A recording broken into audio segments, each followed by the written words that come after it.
Alright, we're going to test this Vapor Canister Vent Valve. This one's particularly off of a 2004 GMC, Envoy specifically, but runs over many different years. So currently, I'm going to use this hose, but it stays open until energized. So attach this hose, blowing, pulling. Now we'll energize it, just apply 12 volts to it and check it out.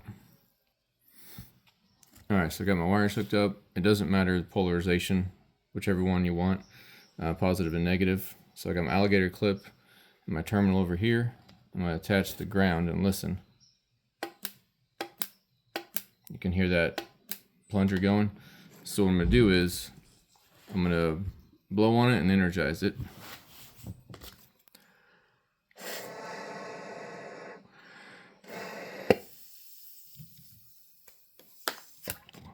So what happened there was I blew, I energized it, and then it plugged it, and I took the ground off, and it stayed closed until I let go. So let me try it again for you.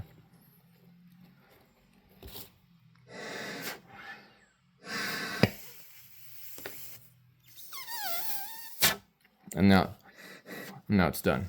So that's how you check that guy. Okay, so I'm going to go ahead and just check the ohms. Now, I don't know what it's supposed to be in range, but this is a functioning valve, so I'm just going to connect it. And reading 22.6, and I'm on the 200 ohm scale. All right, that's it.